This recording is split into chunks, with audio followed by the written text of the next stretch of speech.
రాజకీయాల్లో శాశ్వత మిత్రులు, శాశ్వత శత్రువులు ఉండరు. రాజకీయంగా విభేదించుకుని మళ్లీ చెట్టపట్టాలు వేసుకుని తిరిగిన మహానేతలు ఎందరో ఉన్నారు. దేశ రాజకీయాలను ఒక్కసారి పరిశీలిస్తే రాజకీయ పార్టీలకు, మీడియాకు కూడా అవినాభావ సంబంధం ఉంది. ఆధునిక కాలంలో అయితే న్యూస్ పేపర్స్, న్యూస్ ఛానల్స్ ఏదో ఓ పార్టీకి మౌత్ పీస్ గా మారిపోయాయి. ఊసర వెళ్లి రంగులు మార్చినట్టు మీడియా కూడా అంతే.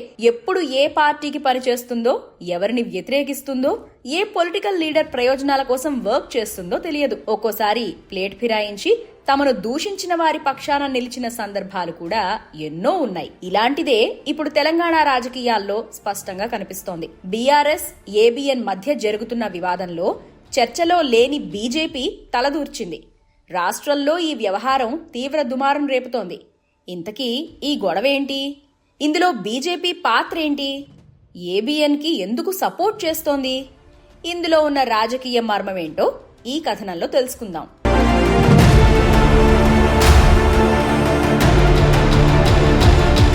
తెలంగాణ రాజకీయాలు హాట్ గా మారాయి. ఫోన్ ట్యాపింగ్ వ్యవహారంలో గత బీఆర్ఎస్ ప్రభుత్వంలోని పెద్దలు కేసీఆర్, కేటీఆర్, హరీష్ రావుపై కాంగ్రెస్ ప్రభుత్వం తీవ్ర ఆరోపణలు చేస్తోంది. ఈ కేసు విచారణను రేవంత్ సర్కార్ సిట్ కు అప్పగించడంతో దర్యాప్తు కొనసాగుతోంది. ఇప్పటి వరకు ఈ దర్యాప్తులో ఎటువంటి సమాచారం బయటకొచ్చింది, ఎలాంటి ఆధారాలను వాళ్లు సేకరించారో అధికారికంగా ప్రకటించలేదు. కానీ రాజకీయ పార్టీలు ఎవరికి తోచిన విధంగా వారు వ్యాఖ్యలు చేస్తున్నారు. సిట్ దర్యాప్తులో అవి గుర్తించారు, ఈ ఆధారాలు సేకరించారు, ఈ విషయాలు వివరించారు అంటూ ఆరోపణలు చేస్తున్నారు. ముఖ్యంగా భారత రాష్ట్ర సమితి వర్కింగ్ ప్రెసిడెంట్ కేటీఆర్ లక్ష్యంగా రాజకీయ విమర్శలు ఎక్కుపెడుతున్నారు. సినిమా హీరోయిన్ల ఫోన్ ట్యాపింగ్ చేయించారని ఇటు కేటీఆర్ క్యారెక్టర్, అటు హీరోయిన్ల క్యారెక్టర్ ను కించపరుస్తున్నారు. వారి వ్యక్తిత్వ హననం చేసే విధంగా కొన్ని మీడియా ఛానల్స్ రాయలేని విధంగా థంబ్నెయిల్స్, డిబేట్స్ పెట్టి కథనాలను ప్రచారం చేస్తున్నాయి. ఈ ప్రచారం బీఆర్ఎస్ వర్గాల్లో తీవ్ర ఆగ్రహానికి కారణమైంది. తాము ఎలాంటి ఫోన్ ట్యాపింగ్ చేయలేదని, ఏ విచారణకైనా సిద్ధమేనని కేటీఆర్ పత్రికాముఖంగా ఎన్నోసార్లు ప్రకటించారు. ఇలాంటి అసత్య ప్రచారాలు సమంజసం కాదని ఎన్నోసార్లు ఆయన వివరణిచ్చారు. అయినా కానీ ఓ వర్గం మీడియా మీరు ఎన్ని చెప్పినా మేం ప్రచారం చేయాల్సింది చేస్తాం అన్నట్టు వ్యవహరించాయి. ఒక్కో మెట్టు ఎక్కుతూ ఈ వ్యవహారం మరింత ముదిరింది. ఆఖరికి ఓ ఛానల్ చేసిన స్పెషల్ డిబేట్, ప్రత్యేక కథనాలు,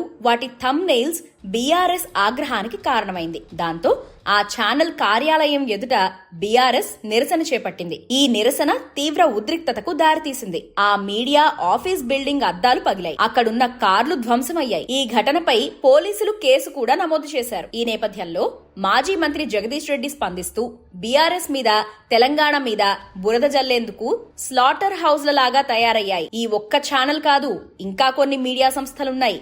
వాటి మీద కూడా మేము నిరసన వ్యక్తం చేస్తాం. ఇప్పుడు చేసింది దాడి కాదు, మేము దాడికి పాల్పడితే వేరేలా ఉంటుంది అని జగదీష్ రెడ్డి ఘాటైన హెచ్చరికలు చేశారు. కాదు కదా, మేము ఇంకేం దాడి చేయలేదే, మేమేం దాడి చేయలేదే, ఇంకా దాడి ఎక్కడ చేసినాం? నిరసన చెప్పొచ్చారు మా పిల్లలు, వాళ్ళదైన పద్ధతిలో నిరసన చెప్పొచ్చిండ్రు.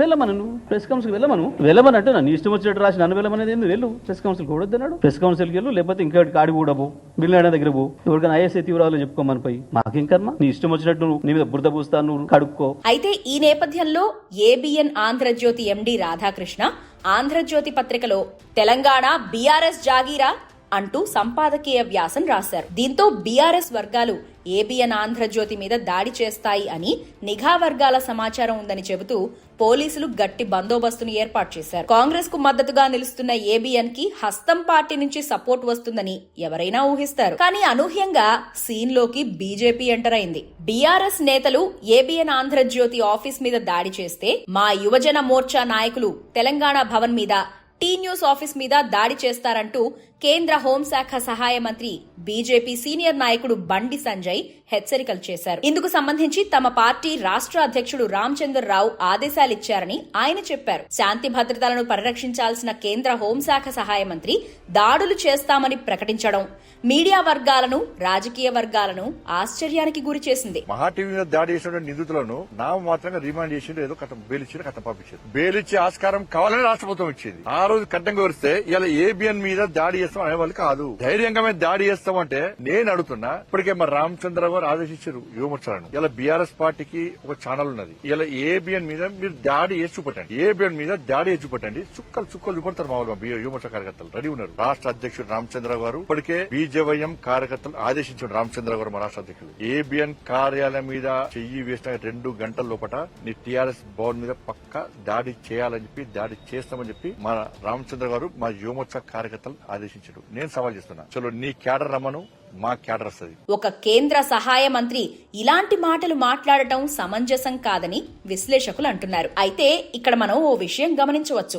దీనిపై సోషల్ మీడియాలో మరో రకంగా చర్చ జరుగుతోంది. బీజేపీ ఎవరి ప్రయోజనం కోసం పనిచేస్తోంది? రాజకీయంగా ఒకనాడు చంద్రబాబుకు బీజేపీకి మధ్య దూరం పెరిగినప్పుడు ఇదే ఏబిఎన్ ఆంధ్రజ్యోతి బీజేపీ ప్రధాని మోదీ అమిత్ షా మీద ఏ విధమైన కథనాలు ప్రసారం చేసిందో వాటికి సంబంధించిన థంబ్నెయిల్స్ ను సోషల్ మీడియాలో నెటిజన్లు వైరల్ చేస్తున్నారు. మోదీ వ్యక్తిగత జీవితం మీద, ఆయన కుటుంబం గురించి, అమిత్ షాకు జ్వరం వస్తే ఏ విధంగా థంబ్నెయిల్ పెట్టారో వాటన్నింటినీ సర్క్యులేట్ చేస్తున్నారు. ఎవరో రాజకీయంగా సంబంధం లేని వాళ్లు మాట్లాడిన మాటలను తాటికాయంత అక్షరాలతో ఏ విధంగా థంబ్నెయిల్స్ పెట్టారు అంటే చంద్రబాబుకు బీజేపీకి చెడినప్పుడు ఒకలా ఉంది. అదే బీజేపీకి చంద్రబాబుతో మంచి సఖ్యత ఉన్నప్పుడు బాబు బీజేపీకి వ్యతిరేకం కాదని, బాబుకు ప్రయోజనం కలిగించేలా తన వంతు పాత్ర పోషించింది. ఇలాంటి నేపథ్యం ఉన్నప్పటికీ ఈ రోజు బీజేపీ నాయకులు ఏబిఎన్ కు అండగా నిలుస్తున్నారు. ఒకనాడు ఇదే బీజేపీ ఏబిఎన్ మీద దాడులు చేయాల్సి ఉంటుంది, చర్యలు తీసుకోవాల్సి ఉంటుంది, తీవ్ర నిరసనలు ఎదుర్కోవాల్సి వస్తుందని హెచ్చరికలు చేసిన ఉదంతాలు కూడా ఎన్నో ఉన్నాయి. కానీ ఈ రోజు సపోర్ట్ అడగక ముందే ఏబిఎన్ కోసం స్వచ్ఛందంగా ఆపోజిట్ పార్టీ మీద దాడులు చేస్తాం అని ప్రకటించే స్థాయికి వచ్చారు కమలం నాయకులు. దీన్ని బట్టి మనం అర్థం చేసుకోవచ్చు, రాజకీయంలో ఎవరు శాశ్వత మిత్రులు, శాశ్వత శత్రువులు ఉండరు.